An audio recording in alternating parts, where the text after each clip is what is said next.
জয় শ্রীরাম। পূর্ববর্তী পর্বে আমরা দেখেছিলাম রাজা দশরথের অতি প্রিয় পুত্র এবং জ্যৈষ্ঠ পুত্র রাজ্যাভিষেকের আগেই মাতার প্রতিশ্রুতির কারণে বনবাসে যেতে বাধ্য হলেন। আজকের পর্বে আমরা দেখব রাম, সীতা ও লক্ষ্মণের বনজীবন। ভরতের হৃদয় বিদারিত ভালোবাসা, রাবণের প্রতিশোধের আগুন এবং সীতাহরণের মর্মান্তিক সেই কাহিনী।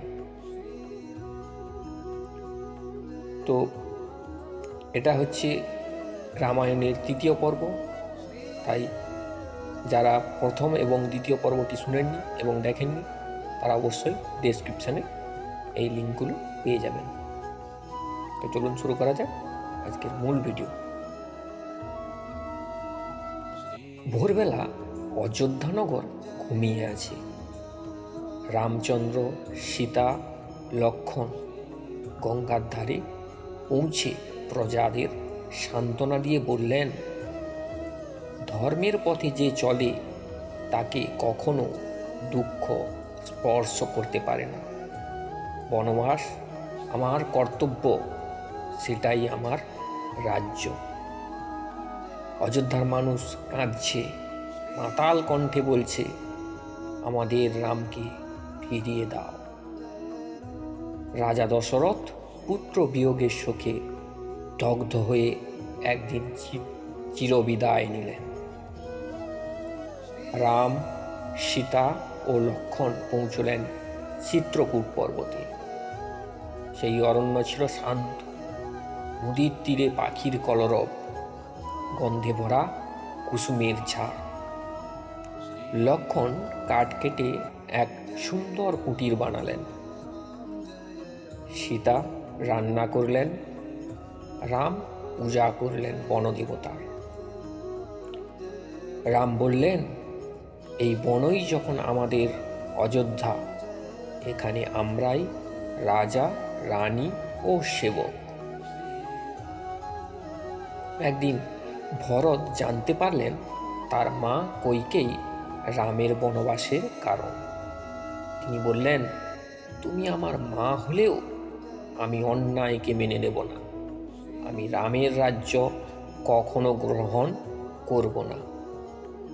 ভরত সঙ্গে নিলেন রাজপুরোহিত, সৈন্য আর রথ ভর্তি দুঃখ। তিনি পৌঁছলেন চিত্রকূটে। রামের পায়ে পড়ে বললেন, ভাই ফিরে এসো, রাজ্য তোমার অপেক্ষায় আছে। রাম শুধু মৃদু হেসে বললেন, ভরত, পিতার কথা ভঙ্গ করা মহাপাপ। আমি বনবাস সম্পূর্ণ করেই ফিরব। ভরত কেঁদে বললেন, তাহলে অন্তত তোমার খড়ম দাও, আমি সেই খড়মকে রাজ্যাসনে বসাব। রাম খড়ম নিলেন। রাম খড়ম দিলেন। ভরত সেই খড়ম নিয়ে অযোধ্যায় ফিরে গেলেন। রাজাসনে তিনি খড়ম, সেই রামের খড়ম স্থাপন করলেন। সেই থেকে রাজ্য চলল রাম নামের অধীনে। এদিকে দিন যায়, মাস যায়, রাম, সীতা, লক্ষ্মণ এক বন থেকে অন্য বনে চলেছেন। দণ্ডক অরণ্য, পঞ্চবটী অরণ্য, জনস্থান অরণ্য। তারা বহু ঋষি, মুনি, সাধুর সঙ্গে দেখা করলেন। রাক্ষসদের অত্যাচার থেকে তারা সাধুদের রক্ষা করলেন। সেই সব যুদ্ধে রামের ধনুকের আওয়াজে বন কেঁপে উঠল, যেন ধর্মের বিজয়ের ধ্বনি বাজছে। একদিন রাম, লক্ষ্মণ যখন নদীর তীরে বসে সীতার সঙ্গে কথা বলছিলেন, হঠাৎ সেখানে এলো এক রাক্ষসী শূর্পণখা। সে রামের রূপ দেখে মুগ্ধ হয়ে বললেন, কে তুমি? হে সুন্দর পুরুষ, আমি তোমার সঙ্গে বিয়ে করতে চাই। রাম হেসে বললেন, আমি বিবাহিত। এই যে আমার স্ত্রী সীতা, আমার ভাই লক্ষ্মণ অবিবাহিত। তার কাছে যাও, শূর্পণখা তখন লক্ষ্মণের কাছে গেল, কিন্তু লক্ষ্মণও হেসে বলল, আমি তো রামের সেবক, কিভাবে তোমায় গ্রহণ করব? অপমানিত শূর্পণখা রেগে গিয়ে সীতার উপর ঝাঁপিয়ে পড়লেন। লক্ষ্মণ সঙ্গে সঙ্গে তার তলোয়ার দিয়ে শূর্পণখার নাক কেটে দিলেন। রক্তাক্ত শূর্পণখা ছুটে গেল লঙ্কায়, তার ভাই রাবণের কাছে। রাবণ তখন সিংহাসনে বসে রাজ্য পরিচালনা করছেন। শূর্পণখা চিৎকার করে বলল, এক রাজপুত্র আমার অপমান করেছে, তার নাক কেটে দিয়েছে। তার নাম রাম, আর তার স্ত্রী সীতা অতি সুন্দরী। রাবণ শুনে রেগে আগুন হয়ে উঠলেন এবং রামের স্ত্রী সীতা আমার লঙ্কায় থাকবে, এই আমার শপথ। এরপর রাবণ তখন গেল মরিচের কাছে। তিনি এক শক্তিশালী রাক্ষস। রামচন্দ্রের ভয়ে বনবাসে নির্জনে থাকতেন।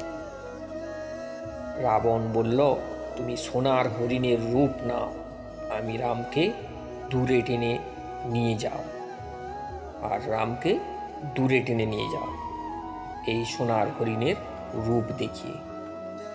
মরিচ প্রথমে ভয় না পেয়ে বললেন, কিন্তু শেষে রাজাধিরাজের ভয়ে রাজিও হলেন।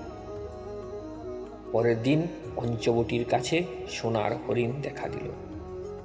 সীতা হরিণ দেখে অবাক হয়ে বললেন, হে প্রভু রাম, এমন হরিণ আমি জীবনে দেখিনি, এনে দাও না।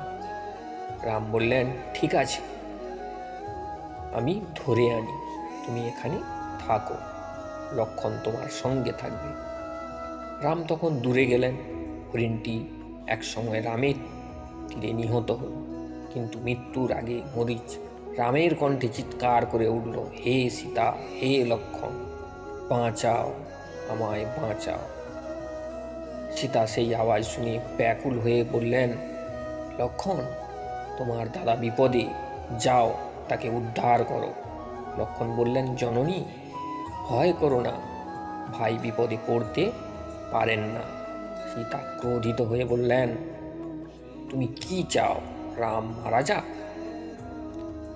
দুঃখে লক্ষ্মণ বন দেবতার সীমানা টেনে বললেন, এই রেখা পার করো না দেবী, আমি ফিরে আসছি। রাবণ তখন সন্ন্যাসীর রূপ ধরে এলেন, হাতে ভিক্ষার পাত্র, মুখে মন্ত্র। তিনি বললেন, ভিক্ষাম দেহি। সীতা তখন ভিক্ষা দিতে সেই রেখা পেরোলেন। রাবণ তৎক্ষণাৎ তার আসল রূপ ধরলেন।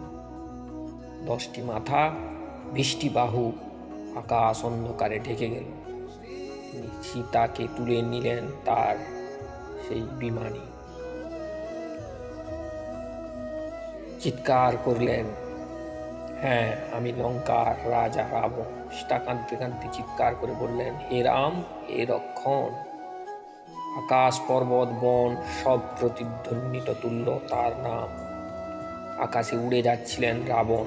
হঠাৎ সেখানে এলো এক বৃদ্ধ গরুর জটায়ু। তিনি ছিলেন রাজা দশরথের বন্ধু। জটায়ু রাবণকে থামিয়ে বললেন, তুমি সীতাকে নিয়ে যেতে পারবে না, তাকে ফিরিয়ে দিতেই হবে। রাবণ হেসে বললেন, তুমি বৃদ্ধ, আমার সঙ্গে যুদ্ধ করবে? জটায়ু বললেন, ধর্ম রক্ষার জন্য মৃত্যু হলেও আমি গর্বিত হব। অসীম সাহস নিয়ে জটায়ু রাবণের পথের রশি ছিঁড়ে ফেললেন, রাবণের বাহুতে আঘাত করলেন, কিন্তু রাবণ তার তলোয়ার দিয়ে জটায়ুর ডানা কেটে দিলেন। রক্তাক্ত জটায়ু মাটিতে পড়লেন। তা চিৎকার করে বললেন, হে বীর পাখি, তুমি যে মোক্ষ পাও, তুমি যেন মোক্ষ পাও। রাবণ তখন সীতাকে নিয়ে গেল লঙ্কায়, অশোক বনে বন্দি রাখলো। সেখানে সীতা শুধু রামের নাম জপ করতে লাগলেন, রাম রাম রাম। রাম ফিরে এসেছেন এবং এসে দেখলেন আশ্রম শূন্য, সীতা নেই। তিনি পাগলের মতো ছুটে বেড়ালেন, হে সীতা, হে সীতা, কোথায় তুমি? বনদেবতা, নদী, পাহাড় সবাই নীরব। শেষে লক্ষ্মণের চোখে পড়ল জটায়ু মৃত্যুশয্যায় শায়িত। জটায়ু বললেন,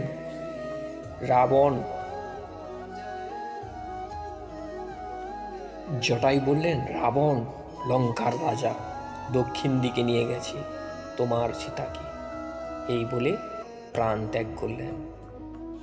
রাম তার সীতার অগ্নি দিলেন, চোখে অশ্রু, বললেন, জটায়ু, তুমি পিতার মতো, তোমার আত্মা নিশ্চয়ই স্বর্গে যাবে।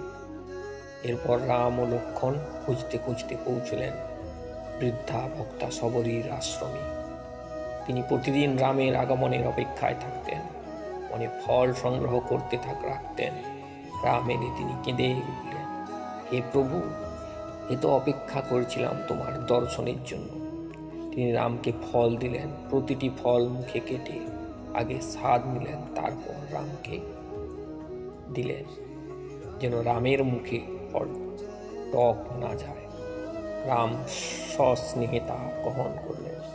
শবরী বললেন, দক্ষিণ দিকে যাও প্রভু, ঋষ্যমুখ পর্বত এক বানর রাজ আছে সুগ্রীব, সে তোমাকে সাহায্য করবে। রাম বললেন, আমি সীতাকে উদ্ধার করব, ধর্ম প্রতিষ্ঠা করব, আর রাবণকে তার অহংকারের জন্য শাস্তি দেব। এই বলে রাম রওনা দিল দক্ষিণের পথে। সেই পথে শুরু হলো রাম হনুমান মিলনের গল্প, যা পরবর্তী পর্বে আমরা শুনব। এভাবেই শেষ হলো রামায়ণের দ্বিতীয় পর্ব। পরবর্তী পর্বে থাকছে রাম ও হনুমানের মিলন, সুগ্রীব বালির যুদ্ধ আর সীতা উদ্ধারের প্রস্তুতি। বন্ধুরা, ভিডিওটি যদি ভালো লেগে থাকে অবশ্যই লাইক, কমেন্ট, শেয়ার করতে ভুলবেন না। আর চ্যানেলে যদি নতুন হয়ে থাকেন অবশ্যই চ্যানেলটি সাবস্ক্রাইব করে পাশে থাকা বেল আইকনটি ক্লিক করবেন, কারণ আমাদের এই ধরনের ভিডিও প্রতিনিয়ত আসতেই থাকে। জয় শ্রীরাম।